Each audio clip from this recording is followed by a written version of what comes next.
Bonsoir à tous. Bonsoir à toutes. Bonsoir mes chers élèves. Aujourd'hui, on va réviser unité 2 pour les élèves secondaires. السلام عليكم ورحمة الله وبركاته أعزائي طلبة وطالبات الصف الثالث الثانوي.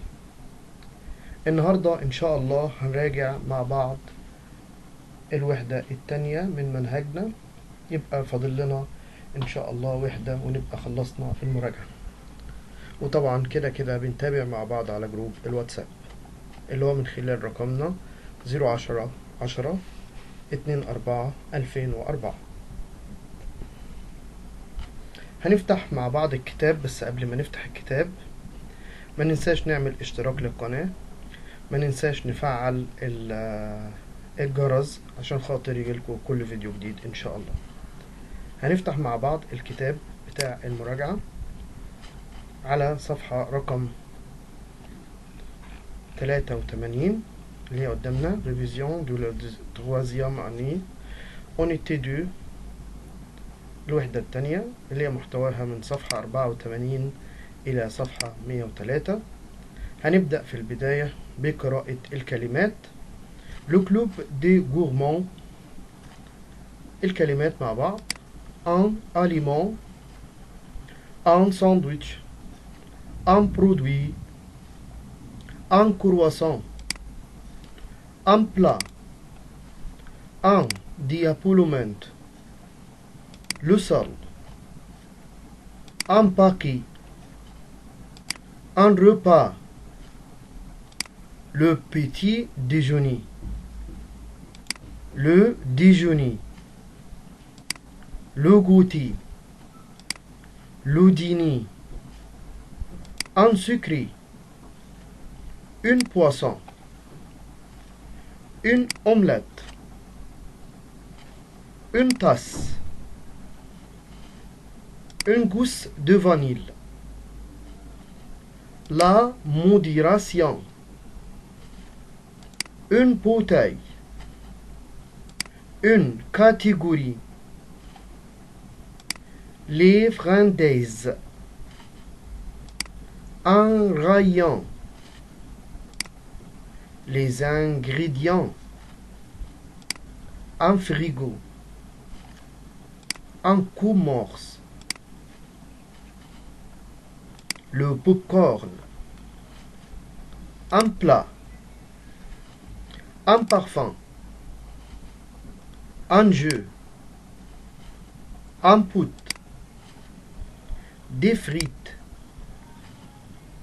un adulte, le saumon, des légumes secs, des produits de la mer, une pizza, une crêpe, une tartine. Une tartine تعني شريحة خبز للتوست. Une vanille,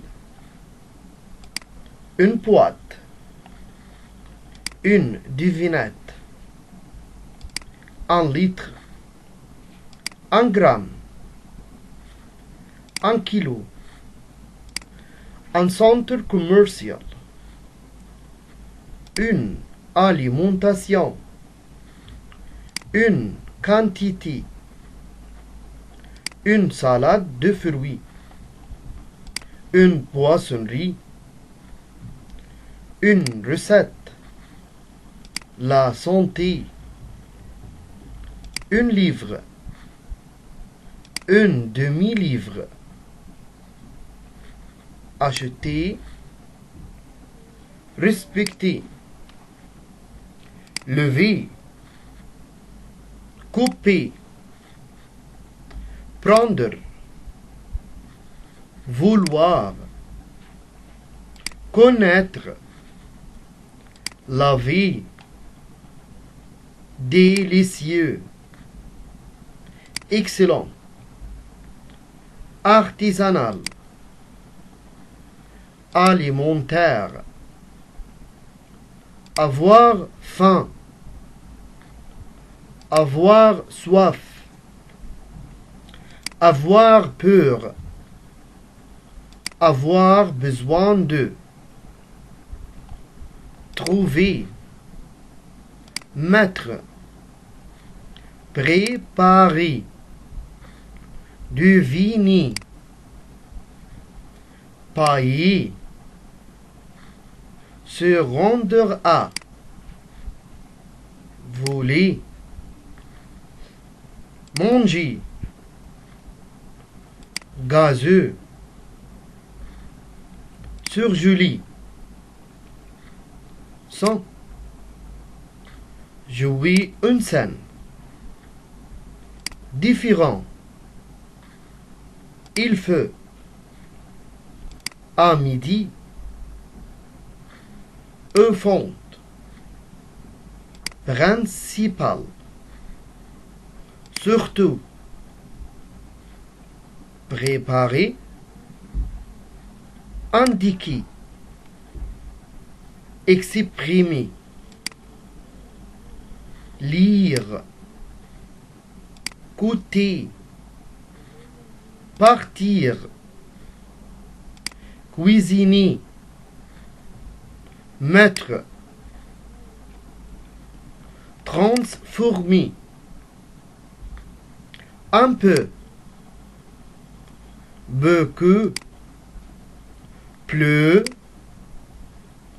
précis, imprécis, léger, une, perdu, moins, autant, à haute voix.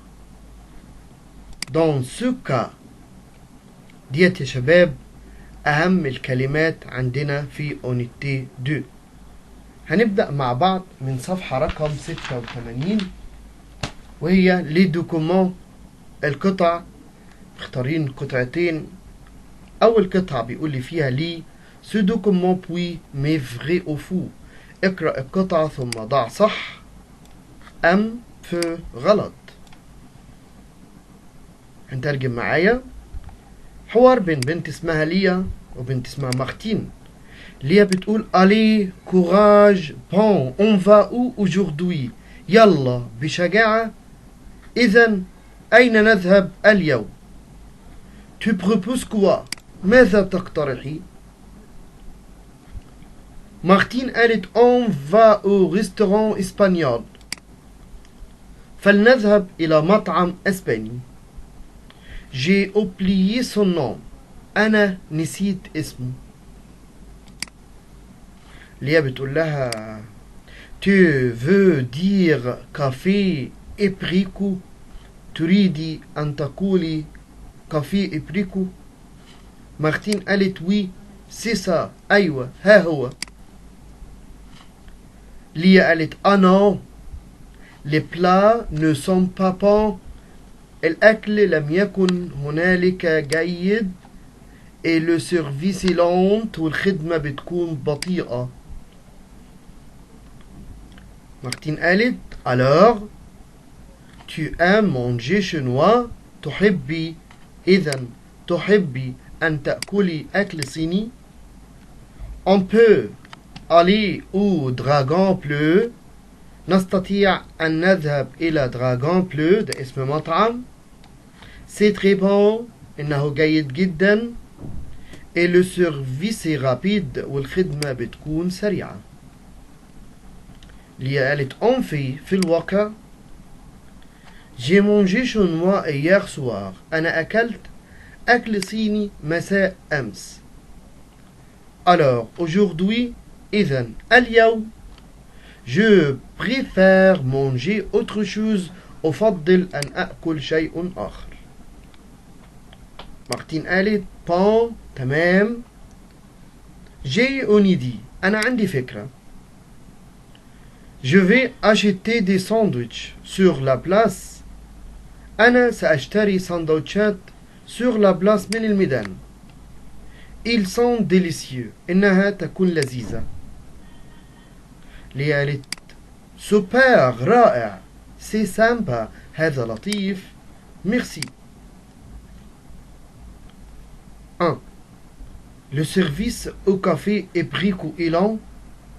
يلا جهزوا إجاباتكم معايا. الخدمة في كافيه إبريكو بتكون بطيئة. هنقول vrai. 2.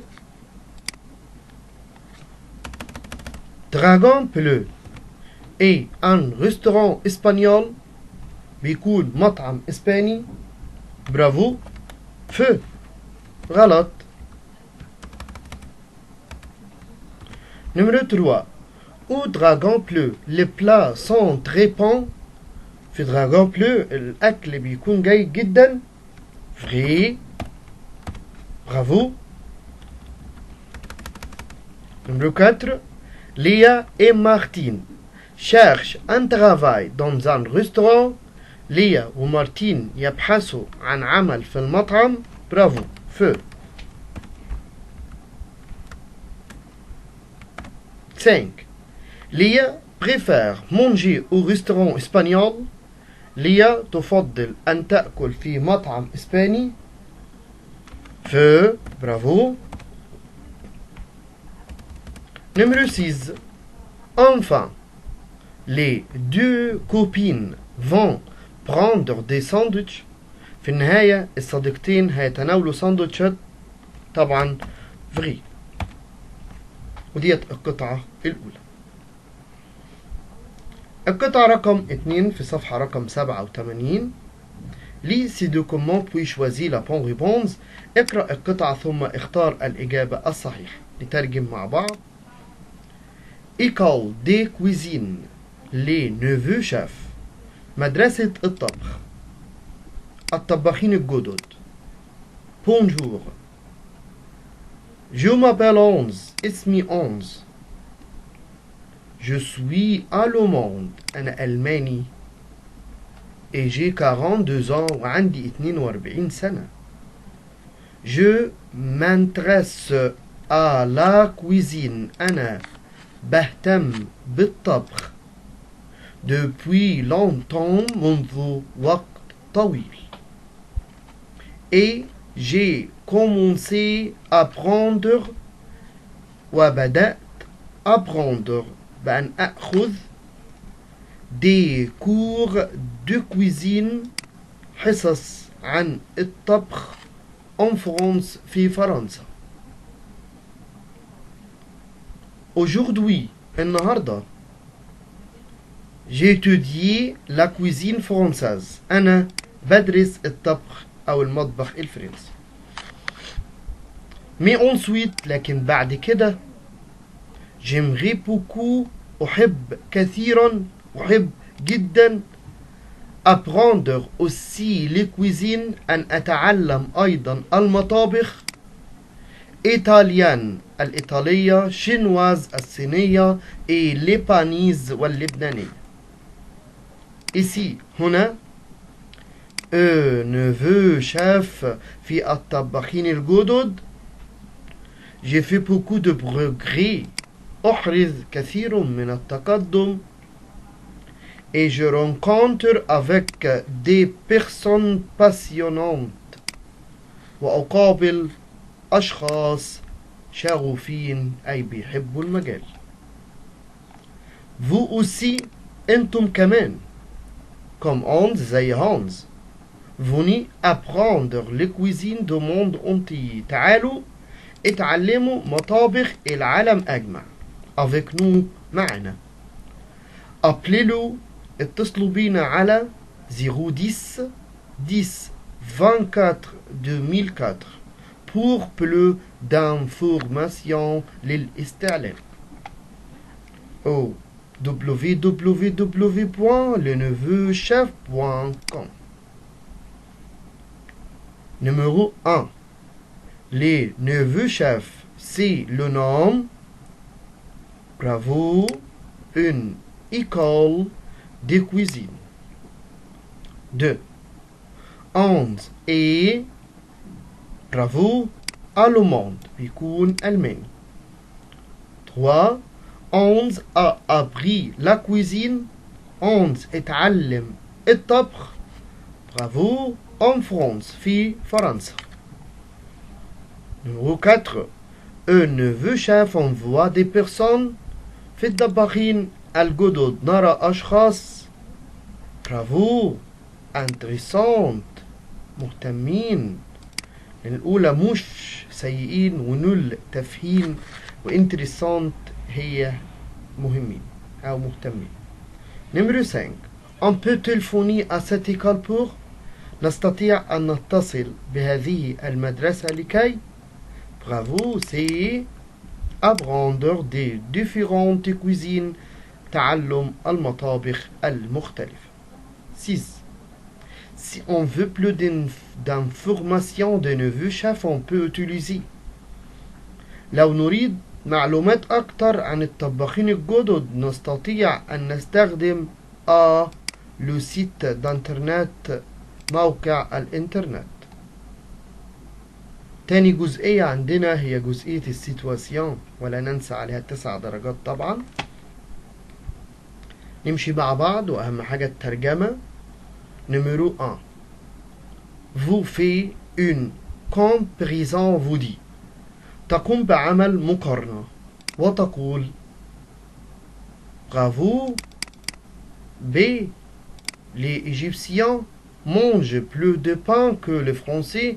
المصريين بياكلوا عيش أكتر من الفرنسيين. 2. À la pâtisserie vous demande le prix d'un glace vous dit.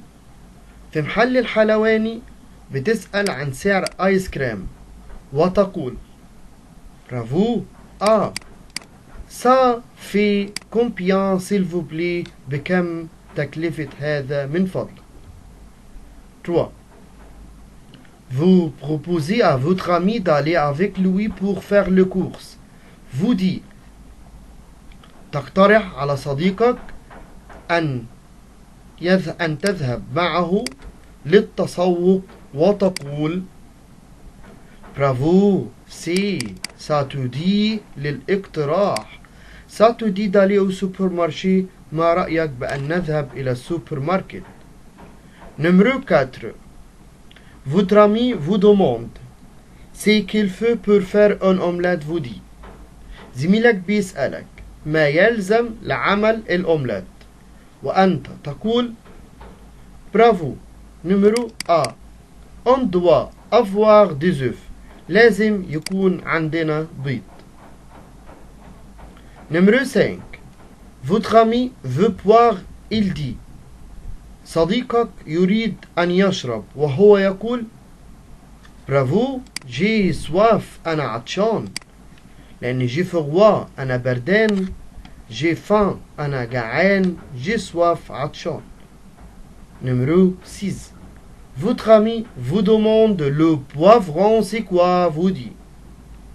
زميلك بيسألك يعني ايه كلمة بوافرون اللي هي الفلفل وأنت تقول. برافو. B.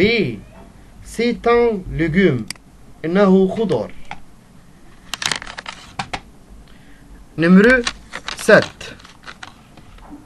Votre ami mange beaucoup vous dit. صديقك يأكل كثيرا وأنت تقول. برافو. il est gourmand. هو بيكون gourmand أكول أو مفجوع. بافارد رغاي. تيميد خجول. Numéro 8. Votre ami vous demande quel produit laitier vous aimez vous dit. زميلك بيسألك أي منتجات الألبان أنت بتحبها وأنت بتقول. برافو. سي. j'adore le fromage. أعشق الجبنة. الأولى بيقول لي بحب منتجات الألبان. طبعا هو عايز نوع محدد. 9. Votre petit frère vous demande ce qu'on met sur la salade vous dit. أخوك الصغير بيسألك ماذا نضع على السلطة وأنت تقول. برافو. on met de l'huile et de sel. بنحط زيت وملح. 10. Vous demandez à votre mère pourquoi elle achète de la farine il dit. بتسأل مامتك لماذا هي تشتري دقيق وهي تقول برافو on va au rayon pardon feu je veux faire un gâteau أريد أن أقوم بعمل الجاتو عايز أعمل جاتو ما هو بيقول لها ليه أنتي بتشتري دقيق numéro 11 vous êtes dans un supermarché le vendeur vous dit أنت في السوبر ماركت والبياع بيقول لك برافو vous désirez monsieur ماذا تريد سيدي 12 votre professeur vous demande le c'est quoi vous dit مدرسك بيسألك ماذا تعني الماء وأنت تقول برافو c'est un liquide clair إنه سائل شفاف 13 vous invitez votre ami à déjeuner chez vous mais il refuse il dit تدعو صديقك للغداء عندك لكنه يرفض ويقول برافو je ne peux pas لا أستطيع je dois étudier mes leçons لازم أذاكر دروسي 14 votre ami vous demande ce que vous prenez comme dessert vous dit زميلك بيسألك ماذا تتناول كتحلية وأنت تقول برافو بي je mange deux gâteaux باكل gâteau 15 votre ami vous demande quel légume vous aimez vous dit زميلك بيسألك أي الخضروات أنت تحب وأنت تقول bravo c'est l'haricot vert et la salade إنها الفاصوليا الخضراء والسلطة 16 vous demandez à votre ami où il va pour acheter des fruits il dit تسأل صديقك أين يذهب لشراء الفواكه وهو يقول bravo P je vais au marché أذهب إلى السوق 17 votre petit frère vous demande qui travaille au supermarché vous dit أخوك الصغير يسألك من يعمل في السوبر ماركت وأنت تقول برافو le vendeur البائع 18 votre ami vous demande dans quel rayon vous achetez de poulet vous dit زميلك بيسألك بأي قسم بنشتري الفراخ من أي قسم بنشتري الفراخ وانت بتقول برافو rayon viande قسم اللحوم 19 votre mère demande à sa voisine combien de grammes de sucre elle met dans le gâteau la voisine dit مامتك بتسأل جارتها كم جرام من السكر تضع في الجاتو وجارتها بتقول لها برافو ب 250 جرام 250 جرام 20 vous demandez à votre ami français le goûter c'est quoi il dit تسأل صديقك الفرنسي ماذا تعني le goûter اللي هي الوجبة الخفيفة وهو يقول برافو c'est un repas léger إنها وجبة خفيفة 21 vous dit à votre frère que vous voulez manger vous dit تقول لأخوك أنك تريد أن تأكل وتقول برافو B j'ai faim أنا جعان 22 tu demandes à un ami son plat préféré tu dis تسأل زميلك عن الطبق المفضل وتقول برافو c'est quel plat aimes-tu le plus أي طبق أنت بتحبه أكتر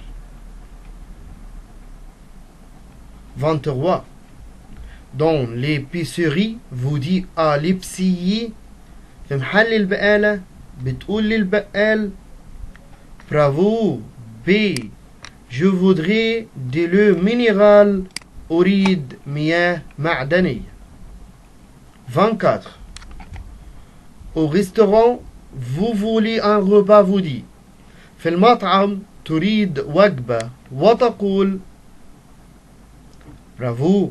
B. Apportez-moi le menu s'il vous plaît. احضر لي المنيو من فضلك. 25. Vous précisez à votre copain votre plat préféré au déjeuner, vous dit. بتحدد لصديقك طبقك المفضل في الغداء وبتقول برافو. سي. J'aime manger du riz avec du poulet. أحب أن أكل رز بفراخ. 26. Vous invitez votre ami à dîner, vous dit. تدعو صديقك للعشاء وتقول برافو. quel plat aimez-vous au dîner. أي الأطباق بتحبوها في العشاء. 27. Vous demandez au vendeur combien coûtent les fraises. Il vous répond. تسأل البائع عن تكلفة الفراولة وهو يقول لك، يعني هو يقول لي التكلفة. أيوة برافو. صافي 10 livres. تكلفتها 10 جنيه. 28. Vous demandez à votre copain ce qu'il aime manger au petit déjeuner. Il vous répond. تسأل زميلك ماذا يحب أن يأكل في الفطار وهو يقول لك برافو. سي. Je prends de la confiture de beurre. أريد أو أنا أتناول مربى وزبدة. 29. Le boulanger vous demande ce que vous voulez, vous dit. الخباز بيسألك ماذا تريد وأنت تقول سي. برافو. une baguette fino. 30. Vous demandez à un ami ce qu'il boit au petit déjeuner. Il répond. تسأل زميلك ماذا يشرب في الفطار وهو يقول برافو. du lait. لبن. 31. Vous êtes au restaurant. Vous dit au serveur. انت في المطعم وبتقول للجارسون Donnez-moi de poisson et de riz. اعطيني سمك ورز. برافو. 32. Pour acheter des produits laitiers, vous dit au vendeur. لكي تشتري منتجات ألبان تقول للبائع برافو. Je voudrais des yaourts. أريد زبادي. 33. Votre frère vous demande il peut acheter de la viande. Vous lui dit أخوك بيسألك أين هو يستطيع أن يشتري اللحمة وانت بتقول له برافو à la boucherie محل الجزارة. 34. Un ami vous demande votre repas principal. Il dit صديق بيسألك عن وجبتك الرئيسية وهو يقول برافو. سي. برافو. Quel est votre repas principal dans la journée. ما تكون وجبتك الرئيسية في اليوم. 35. À la pâtisserie vous voulez acheter des glaces. La vendeuse dit في محل الحلواني تريد أن تشتري آيس كريم والبياعة بتقول البائعة تقول أيوة. بي. برافو. Bien sûr. Vous voulez à quel parfum. بالتأكيد أي طعم تريد. 36. Vous refusez l'invitation de votre copain à manger des pâtés. Vous dit بترفض دعوة صديقك بأن تأكل معجنات أو مكرونة وتقول Je n'ai pas faim. أنا لا أشعر بالجوع. برافو. 37. Vous demandez à votre mère ce que vous allez manger. Elle vous répond. تسأل مامتك ماذا أنت ستأكل وهي تقول لك bravo, je cuisine un poulet, أنا بطبخ فراخ. 38. Vous demandez à un copain ce qu'il aime manger au petit déjeuner, il vous répond. بتسأل زميلك ماذا يحب أن يأكل في الفطار وهو يقول bravo, je prends de la confiture et de beurre, باكل مربى وزبدة. 39. Vous demandez à un ami ce qu'il boit au petit déjeuner, il dit. تسأل صديقك ماذا هو يشرب في الفطار وهو يقول du lait, bravo, اللي هو اللبن, bravo. 40. Si vous avez un grand faim, vous dites لو انت حاسس ان انت جعان قوي فبتقول apportez-moi un sandwich de kebab s'il vous plaît, جيب لي ساندويتش كباب من فضلك. 41. Vous demandez à un vendeur le prix d'un produit laitier, vous dit. تسأل البائع عن سعر منتج ألبان وأنت تقول bravo, un litre de lait ça fait combien litre اللبن بكام. 42. Vous demandez le prix à un vendeur, vous dit. بتسأل عن سعر شيء للبائع وتقول bravo, B ça fait combien بكام ده. 43. Vous demandez à votre mère ce qu'elle fait à la cuisine, elle dit.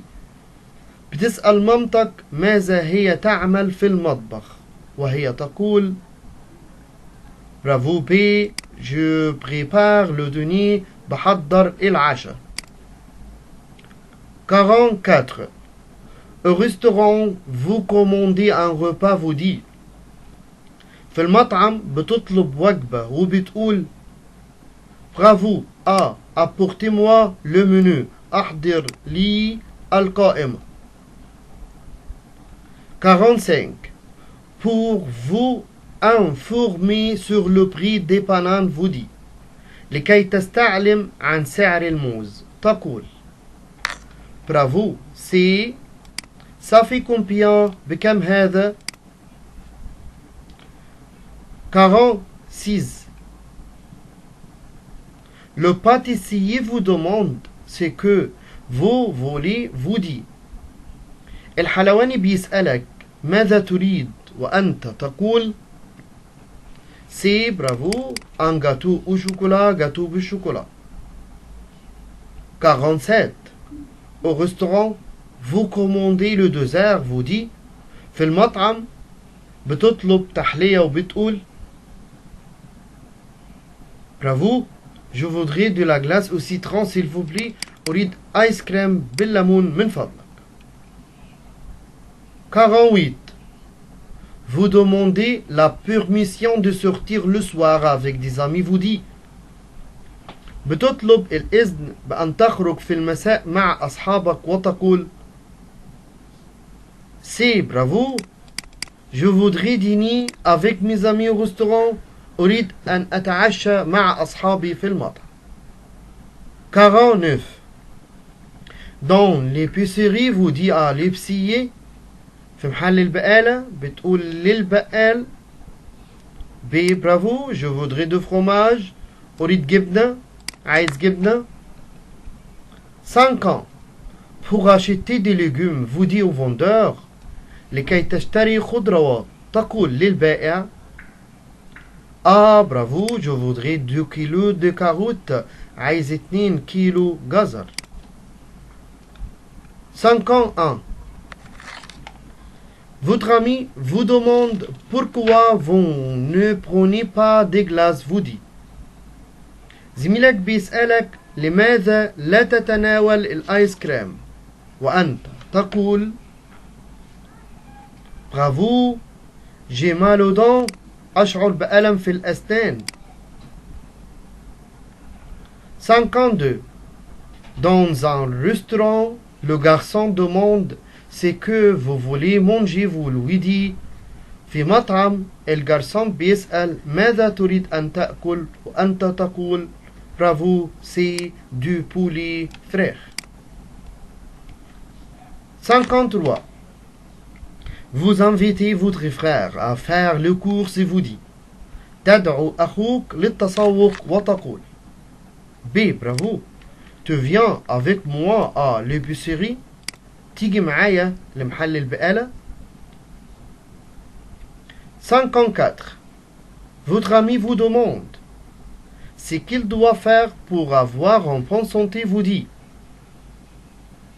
زميلك بيسألك ماذا يتوجب عليك أن تفعل لكي تكون بصحة جيدة وأنت تقول Bravo, c'est mange des légumes et des fruits frais. كل خضروات وفواكه طازجة. 55. Vous demandez à votre frère où le vendeur travaille, il dit بتسأل أخوك أين يعمل البائع وهو يقول Bravo, B. Dans un magasin de vêtements. في محل ملابس. هيجي حد يقول لي ليه مش بوشري وليه مش بولونجري. بوشري محل جزارة يبقى عايزة بوشي جزار. بولونجري مخبز يبقى عايزة بولونجي خباز. 56. Vous décrivez votre glace préférée, vous dit بتتكلم أو بتوصف الآيس كريم المفضل ليك وبتقول B. Bravo, je l'aime à la fraise et au chocolat. بحبه بالفراولة وبالشوكولا. 57. Un ami vous demande quel est votre plat préféré, vous dit صديق بيسألك ما يكون طبقك المفضل وأنت تقول Bravo, c'est j'aime manger du riz avec du poulet. بحب أكل رز وفراخ. 58. Vous demandez à votre mère ce qu'elle a préparé pour le dîner, vous dit تسأل مامتك ماذا هي حضرت للعشاء وأنت تقول Bravo, ah, qu'est-ce qu'on va manger ce soir. ماذا سنأكل هذا المساء.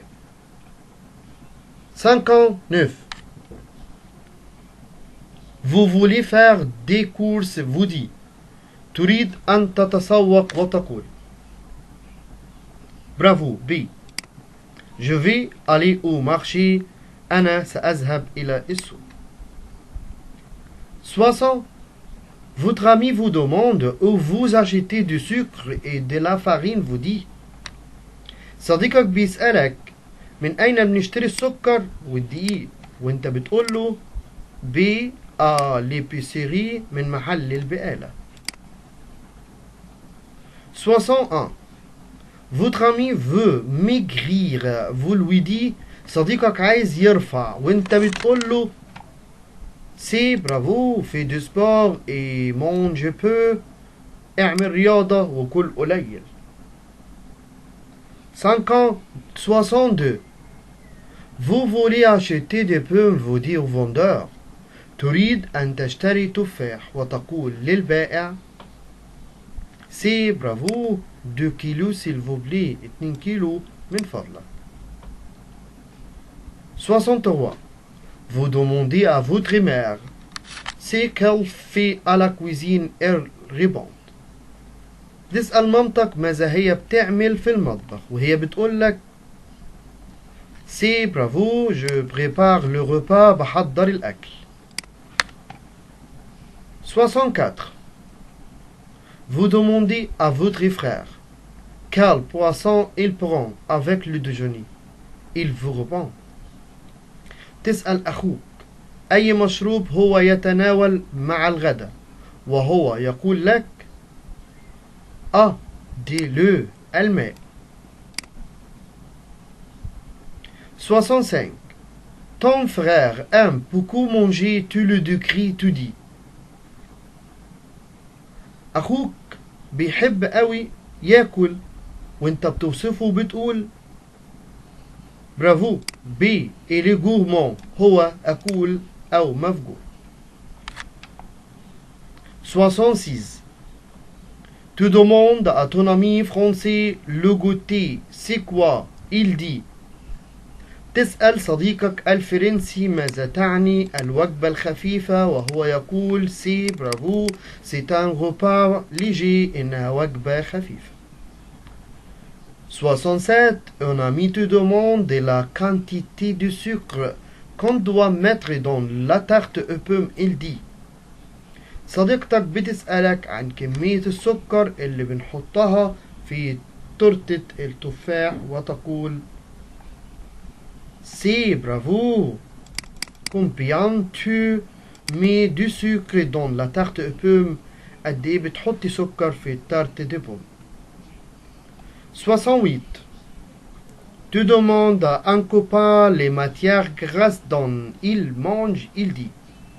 تسأل صديقك عن المواد الدهنية حيث هو يأكل وهو يقول P bravo je mange du beurre sur ma tartine. أضع زبدة على التوست بتاعي. 69. Vous demandez un poisson au restaurant. Vous dit. تطلب مشروب في المطعم وتقول سي برافو une limonade s'il vous plaît. عصير ليمون من فضلك. 70. Vous voulez boire. Vous dit. تريد أن تشرب وتقول سي برافو جي سواف أنا أشعر بالعطش. وكده انتهت جزئية السيتواسيون.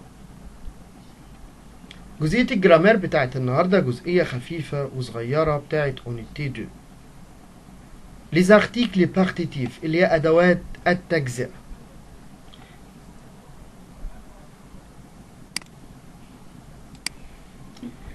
Les articles partitifs أدوات التجزئة بيبقى متوقع كتير تكون موجودة في الامتحان، اللي هي بتكون دو تأتي أمام اسم مفرد مذكر زي دو بان خبز، دو فروماج جبنة، دو لا تأتي أمام مفرد مؤنث زي دو لا فيوند لحمة، دو لا سالاد سلطة، دو الابوستروف تأتي أمام اسم مفرد مبدوء بحرف فويال حرف متحرك كم دي لو ماء، دي الويل زيت، دي تستخدم للجمع كله كم دي فروي فواكه، دي زرونج برتقال. أهم حاجة استخدام أدوات التجزئة. أولا أسماء يأتي بعدها أدوات أو أسماء لا تعد زي المأكولات والمشروبات، زي ما بنقول ماما راشات دو بان مامتي بتشتري خبز، دو لا فارين دقيق، دي الويل زيت.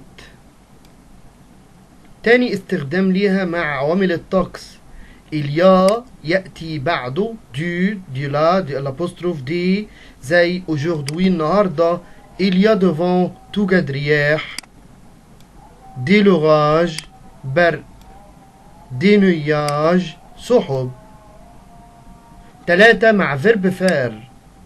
فيرب فار سبق وقلناه في اونيتي 1 يجي معاه دو لا ودي الابوستروف ودي عشان يجي بعده أنشطة ألعاب رياضية آلات موسيقية زي جو في دو شوبينج أمارس التسوق أو بتسوق. سمير في دي لا ناتاسيون سمير بيمارس السباحة. أميرة في دي لا جيتار أميرة بتعزف على الجيتار. 4 أدوات التجزئة تأتي مع الأسماء المعنوية زي جي دو كوراج عندي شجاعة، مون بير أ دي لا فولونتي أبي لديه الإرادة، il faut de la patience يلزم الصبر. ناخد بالنا إن عند النفي تحول أدوات التجزئة إلى دو أو دي أبوستروف زي ما مير n'achète pas du fruit، il n'y a pas de pluie. عند وجود فيرب être وعند النفي الجزئي تبقى أدوات التجزئة كما هي زي Ce n'est pas du beurre. هذه لم تكن زبدة. نفي جزئي يعني بينفي جزء من الجملة والجزء التاني مثبت، فده اسمه نفي جزئي، فتترك الأداة كما هي. comme ma mère n'achète pas des fruits elle achète des légumes. لازم نكون عارفين الأفعال التي يقع بعدها مباشرة أدوات التجزئة comme verbe acheter vendre mettre ajouter falloir vouloir manger boire prendre apporter. زي الإكزامبل عندي je prends de la salade il faut de la farine apportez-moi du riz. ولا ننسى إن أفعال الحب والكره دايما بيجي معاها أدوات المعرفة. j'aime le jeu ma sœur préfère la glace Nurvin adore l'avocat. الكومبريزون المقارنة، أما أجي أقارن بين حاجتين أو بين شخصين أو بين حاجات أو بين أشخاص، هقارن بينهم على أساس إيه؟ يا ترى هقارن بينهم على أساس صفة ولا هقارن بينهم على أساس اسم ولا هقارن بينهم على أساس verb من حيث المعاني طبعا. أولا لو هقارن على صفة فبستخدم plus والصفة وكو بمعنى أكثر من، والصفة تتبع الفاعل الذي يقع في أول الجملة. moins صفة que أقل من، aussi صفة que مساويا لي. زي le train est plus rapide que le bus القطار بيكون أسرع من الأتوبيس. la voiture est moins rapide que le train العربية بتكون أقل سرعة من القطار. aussi la voiture est aussi rapide que le bus العربية بتكون سريعة قد الأتوبيس. يبقى نلاحظ لو بقارن على صفة استخدم plus أو moins أو aussi زائد صفة زائد que، والصفة تتبع الفاعل الذي يقع في أول الجملة. أما لو هقارن على اسم هستخدم plus دي والاسم que. ديت أكتر من، زي جي plus de livres que نبيل أنا عندي كتب أكتر من نبيل، ودي ديت ثابتة ممكن تبقى دي apostrophe. moins de اسم que autant de اسم que. ريماس moins de robes que ليلى. ريماس تملك فساتين أقل من ليلى. أما ريماس autant de robes que ليلى، ريماس تملك فساتين قد ليلى. أما لو هقارن من حيث معنى الفيرب بحط الفيرب وجنبه بلو كو أكثر من، موان كو أقل من، أوتون كو مساويا لي. زي كريم ترافاي بلو كو نادر، كريم يعمل أكثر من نادر. سامية دور موان كو هالة، سامية بتنام أقل من هالة. سلوى مارش أوتون كو ليو، سلوى بتمشي قد ليو.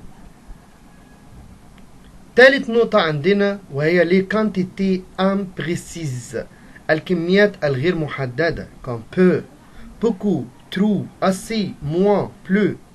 التعبيرات الدالة على الكمية الغير محددة يأتي بعدها حرف الجر دي اي أو دي أبوستروف. كلام واضح. تأتي هذه الظروف متبوعة بدو ما عدا بلوزيور اللي هي كتير أهو، ما عدا بلوزيور لا يأتي بعدها دو.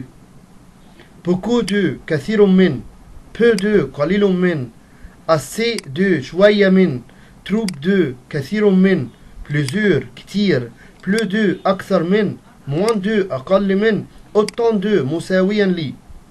زي الإكزامبل عندي il boit un peu d'eau هو بيشرب قليل من الماء. il mange beaucoup de salade هو بياكل كثير من السلطة، فتأتي دو أو دي أبوستروف. أما البريسيز الكميات المحددة زي الأعداد ان كافيه واحد قهوة، دو كرواسون اتنين من الكرواسون، تغوا ليفر ثلاث كتب. العبوات أيضا تأخذ حرف الجر دو أهو هنديله علامة، والدو ديت ثابتة يا شباب تبقى دي إي أو دي أبوستروف. كلام واضح. دي أو أو دي أبوستروف. un peu taille de un poids de un paquet de. comme Je voudrais un bouteille d'huile. أنا أريد زجاجة من الزيت. استخدمنا دي apostrophe لأنها مبدوءة بفوايا. هو ده الجرامير بتاع اونيتي 2. تعالوا نحل مع بعض exercice الجرامير. نمرو 1. J'ajoute sucre de que de peur.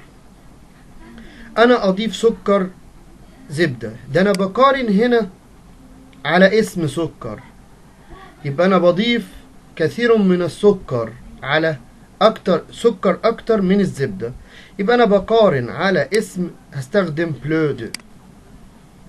المونج هو بياكل أنا، يبقى المقارنة على فعل، يبقى استخدم autant que. نمرو 3. La fraise est grosse que la tomate. بقارن بين الفراولة والطماطم من حيث صفة جروس تخينة، يبقى الفراولة بتكون أقل من الطماطم من حيث التخن. موا جي إيمي، أنا حبيت العشاء في المطعم أوي، يبقى بيان، لأن بيان بوكو تعود على معنى الفيرب. زي 5 5. جيم بحب نقط العربيات، يبقى جيم بوكو أحب كثيرا لي فواتور السيارات.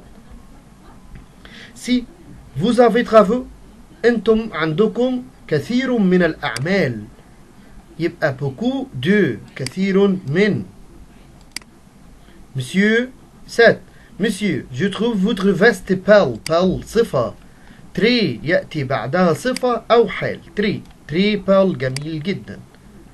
nous fin الشعور، عشان أعبر عن الأحاسيس بستخدم avoir. nous avons faim نشعر بالجوع. 9. j'aime beaucoup fraise. fraise فراولة، وفيرب ايمي بياخد أداة معرفة وهي مؤنثة تاخد لا. 10. ma mère ne mange pas avocado. مامتي مش بتاكل، ده نفي، وفي النفي بستخدم دي او دي apostrophe، وهنا استخدم دي apostrophe لأن افوكاد مبدوء بفوايا. 11. cette chambre est grande. grande كبيرة صفة، يبقى تريد grande كبيرة جدا. 12. j'ai أنا عندي دي copains، يبقى أنا عندي كثير من الأصدقاء. j'ai beaucoup de copains. 13. هنا mange beaucoup légumes. قلنا التعبيرات الدالة على الكمية بتاخد دي أو دي apostrophe. 14. tu veux أنت تريد نقط. oui j'en veux أيوة أريد منها. خلي بالك ده هنا استخدم لي on، يبقى on دوت كان ضمير شخصي يحل محل مفعول مسبوق بأدوات نكرة أو أدوات تجزئة أو عدد أو كمية أو دو غير عاقل، وهنا دو من أدوات التجزئة، لذا ناخد دو بولي. 15. il va au travail le jour. le jour جمع مذكر، تاخد تو للجمع المذكر. 16. les élèves sont absents. les élèves جمع مذكر وجمع مؤنث، اللي يوضحها لي absent. absent دي جمع مؤنث، فتاخد اللي في النص توت للجمع المؤنث. 17. sont les chansons. les chansons جمع مؤنث، يبقى اخد ما يخص الجمع المؤنث كال. quelles sont les chansons que tu préfères، ما تكون الأغاني اللي أنت بتفضلها. 18. et la vraie. la vraie مفرد مؤنث، يبقى آخد كال ما يخص المفرد المؤنث. 19. tâche جمع مؤنث، يبقى آخد ما يخص الجمع المؤنث. 20. sensation جمع برضو مؤنث، يبقى آخد ما يخص الجمع المؤنث. 21. animaux حيوانات، يبقى جمع مذكر، يبقى آخد ما يخص الجمع المذكر اللي هي قدامي دي. 22. poisson. poisson مفرد مؤنث، يبقى آخد ما يخص المفرد المؤنث كال. 23. heure مفرد برضو مؤنث، يبقى آخد ما يخص المفرد المؤنث. 24 جور مفرد مذكر، يبقى آخد ما يخص المفرد المذكر. كال. 25 nous avons passé un voyage مفرد مذكر.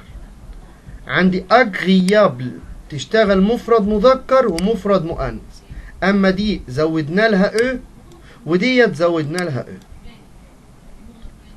26 ما mère achète une robe مفرد مؤنث، يبقى ياخد مارون. نفتكر مع بعض يا شباب ان الالوان المركبه ومارون واورانج ثابته، دايما بتكون شكلها ثابت. 27 mon cousin ايه، ابن عمي، ده مفرد ايه؟ مفرد مذكر، يبقى بدور على المفرد المذكر. ده كلهم بينتهوا بايه، بس دي متضافه ودي متضافه، لكن دي شغاله للمفرد بنوعيه. تيميد خجول. 28 on achète un peu de produit جمع مذكر، يبقى ياخد ما يخص الجمع المذكر الأخيرة سور جولي. 29 j'ai beaucoup d'amis، أمي برضو جمع مذكر، يبقى آخد ما يخص الجمع المذكر فرنسي الأولى للجمع المذكر. 30 j'aime prendre le jeu جمع مذكر، يبقى آخد فري، وفري شغالة للجمع المذكر وكمان المفرد المذكر. 31 Marie porte des chaussures جمع مؤنث، يبقى آخد برافو مارون شغالة لكل حاجة ما بتتغيرش. 32 ليا بورت اون جوب مفرد مؤنث، برافو مارون برضو ما بتتغيرش ثابتة. 33 mon petit frère aime les poissons، ولي بواسون جمع ايه؟ جمع مؤنث، يبقى اخد لها جازوز الأخيرة للجمع المؤنث. 34 cette pomme est très cette pomme مفرد مؤنث، cette pomme مفرد مؤنث، يبقى اخد لها ديليسيوز للمفرد المؤنث.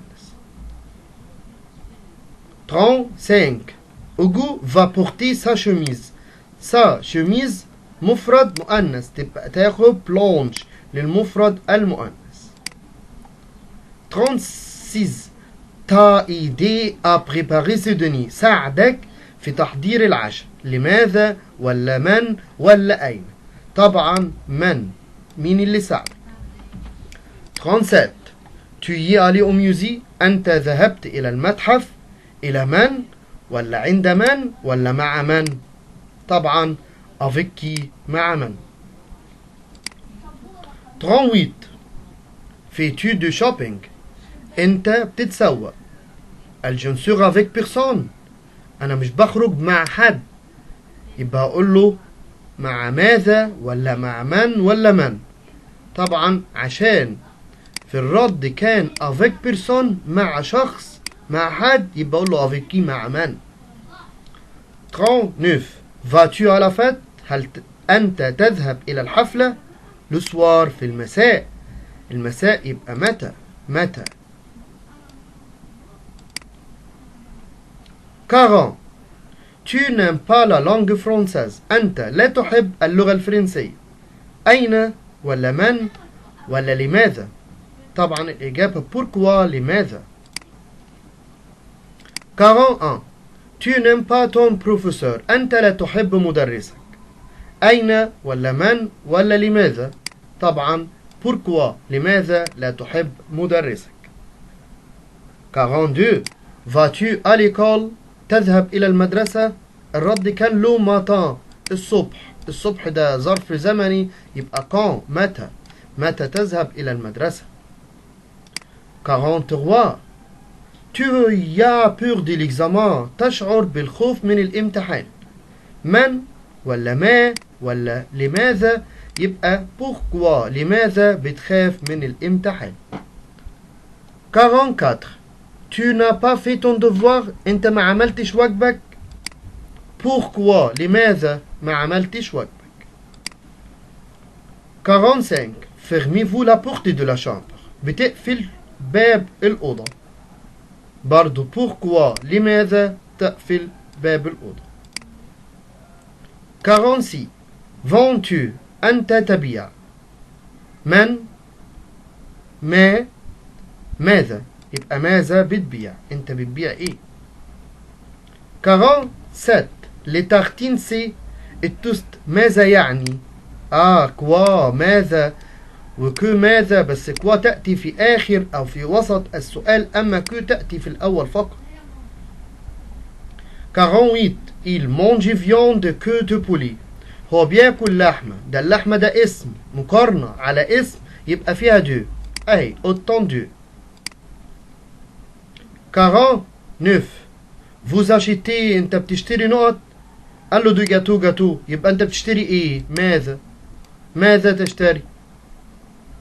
50 ils se rendent centre-ville. centre-ville مفرد مذكر، فآخد centre-ville للمفرد المذكر. 51 mon frère boit صودا. أخويا بيشرب نقط صودا، يبقى كتير ولا كتير من ولا قليل، يبقى كتير من الصودا. 52 il va à la boulangerie pour acheter des. هو بيروح المخبز عشان يشتري دي للجمع. باجيت. فينو للجمع برضو، ما هي دي الجمع، فاخدنا لهذا. 53 elle propose recette. recette دي مفرد مؤنث، تاخد une recette للمفرد المؤنث. 54 il y a des poissons froids dans le frigo. ده ديت فيها بوكو من التعبيرات الدالة على الكمية، أكل وشرب وعدد وكمية، ناخد ان. 55 apporter un diapolomante. احضر لي أنا، وموا تأتي بعد الفيرب، قبل الفيرب بتكون مو. 56 ma mère va.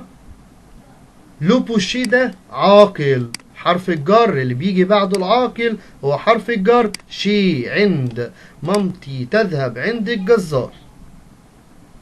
57 vous allez faire. انتم هتعملوا نقط. non je viens de les faire. احنا لسه عاملينها. يبقى ليه ديت عايزة ليه برضو. شفت لفة دي جاية في امتحان أزهر قبل كده. 58 les enfants aiment le produit. le produit جمع ايه يا شباب، جمع مذكر، يبقى اخد لا ما يخص الجمع المذكر le produit laitier منتجات الألبان. 59 coûte. ده دايما حافظينها من زمان. combien coûte كم تكلفة. 60 il y a des numéros. des numéros ديت جمع ايه، جمع مذكر. section جمع مؤنث. رايون جمع مذكر وهي الإجابة. بافيون مفرد مذكر. ما مار المفروض أشد دي بيش دي جمع مؤنث، يبقى ناخد لها ما يخص الجمع المؤنث اللي هي في النص فريش. 62 l'huile est une matière. une matière مفرد مؤنث، يبقى ناخد لها غاس مادة دهنية. 63 le soir في المساء برون. ده برون ده متصرف مع il أو elle أو on، لأن on بيساوي il. qu'est-ce que veut 64 qu'est-ce que veut voler. وده كان الجرامير بتاع unité 2. النقطة اللي قبل الأخيرة هي نقطة الإمال، ودايما بتيجي في آخر الامتحان. لازم نترجم كويس ونكتب كويس مع بعض في الترجمة يا شباب. سالو هاي combien de repas prends-tu par jour. كم عدد الوجبات التي تتناولها يوميا. quel aliment aimes-tu prendre au déjeuner. أي المأكولات تحب أن تتناولها في الغداء. et quel dessert préfères-tu. وأي التحلية تحب. plus إلى اللقاء. لازم نتبع الرد زي ما بعمل كده يا شباب. سالو، بس لازم نكتب الترجمة الأول. Je prends 3 repas par jour. أتناول 3 وجبات يوميا. أي المأكولات تحب أن تتناول في الغداء؟ أقوم قايل له أو ديجوني في الغداء. جم، لازم أعمل إجابة كاملة. جم بروندر، أحب أن أتناول أي أكل، مثلا دو ري. أسهل حاجة بتتكتب طبعا بنختارها إي دي لا فيوند. Et quel dessert préfères-tu comme dessert؟ كتحلية je préfère أفضل لا جلاس، مثلا آيس كريم. وأقول له في الآخر A plus. إلى اللقاء. 2. Salut. À quelle heure tu prends ton déjeuner؟ هاي، في أي ساعة تتناول غدائك؟ Qu'est-ce que tu prends au déjeuner؟ ماذا تتناول في الغداء؟ Et comme dessert وكتحلية. Au revoir. Salut. Hi. Je prends mon déjeuner. Je prends mon déjeuner à midi. أتناول غدائي ظهرا. au déjeuner في الغداء. je prends أنا أتناول du riz et de la viande comme dessert. Je prends de la glace.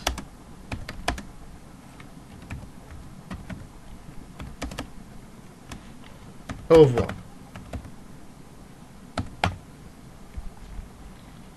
Numéro 3. Salut. Quel est ton plat préféré؟ ما يكون طبقك المفضل؟ Qu'est-ce qu'il faut acheter pour le préparer؟ ما يلزم أن تشتريه لتحضيره. Tu achètes ces ingrédients. من أين تشتري المكونات؟ au revoir. Salut. Hi. Mon plat préféré est le saumon. طبقي المفضل بيكون السلمون. Il faut acheter. يلزم أن نشتري طبعا دو saumon سلمون. دي طماطم et des oignons وبصل. J'achète ces ingrédients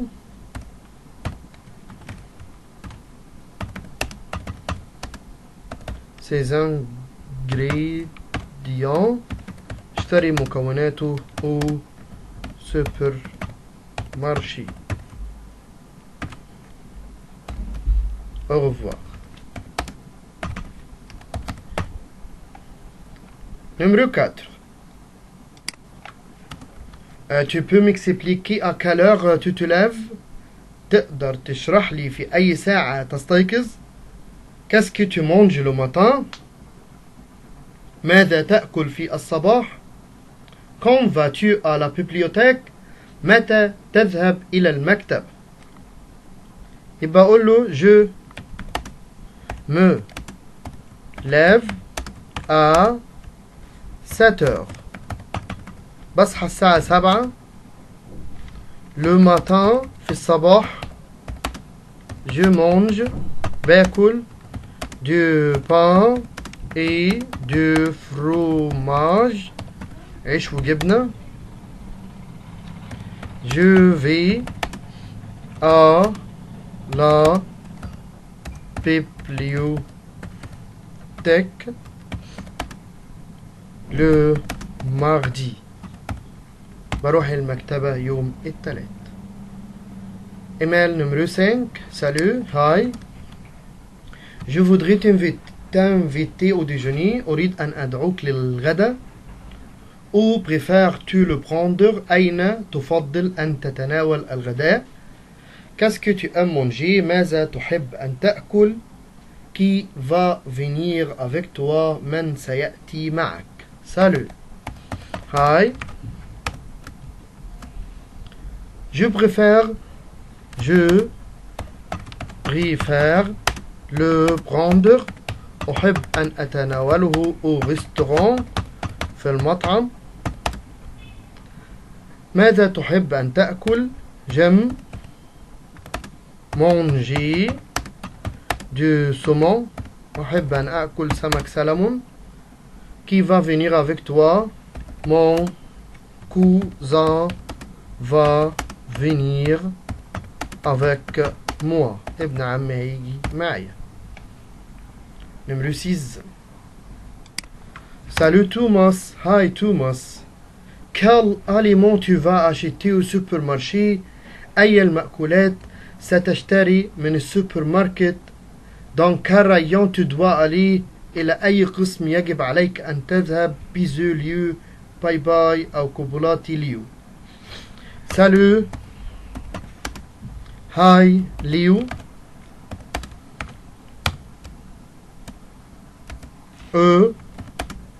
Supermarché. Je vais acheter des viandes.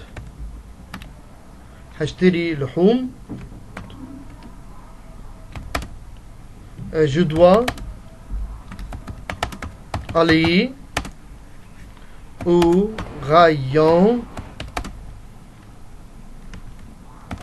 viande. لازم أروح قسم اللحوم. في النهاية بقول توماس. Numéro 7. Salut Sandrine. Hi Sandrine. Quel parfum de la glace tu préfères? أي طعم من الآيس كريم بتفضلي؟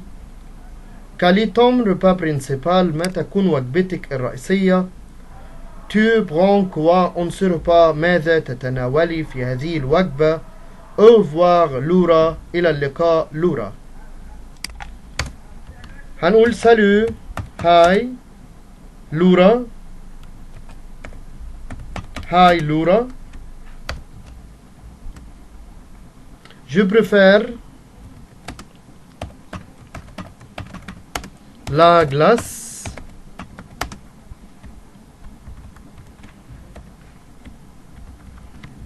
au chocolat. Mon repas principal est le déjeuner. On ce repas في هذه الوجبة je prends أتناول du saumon. ونقول طبعا في النهاية sans دارين اللي هو بتمضي باسمها sans دارين. وبكده يا شباب هنكون انهينا حصتنا. الحصة طويلة طبعا بس فضلنا ان احنا بدل ما نقسمها على 2 فيديو لان المحتوى كان بسيط. اتمنى ان يكون طبعا الفيديوهات نالت اعجابكم ويكون كله فاهم وكله متواصل معانا. ما ننساش طبعا حفظ السوجي صفحة رقم 102 وصفحة رقم 103 دول حفظ الموضوعات حفظ مهم جدا. ولا ننسى الواجب اللي هو الواجب الرابع من صفحة رقم 43 إلى صفحة 58 وده المحتوى بتاع الواجب رقم 4 ما ننساهوش. ويا شباب لا ننسى ان احنا نحمل اللي هو تصحيح الواجب الرابع من اسفل الفيديو. اتمنى من الله ان الفيديو يكون انال اعجابكم وان انتوا تكونوا مستمرين معانا في التقدم. لا تنسوا اشتراككم في القناة، وما تنسوش لو حد محتاج يبقى في الجروب يبعت لي على رقمي 010-10-24-2004. اتمنى لكم التوفيق. ما تنسوش الواجب تحت الفيديو هتلاقوه في الديسكريبشن بتاع الفيديو. والسلام عليكم ورحمة الله وبركاته.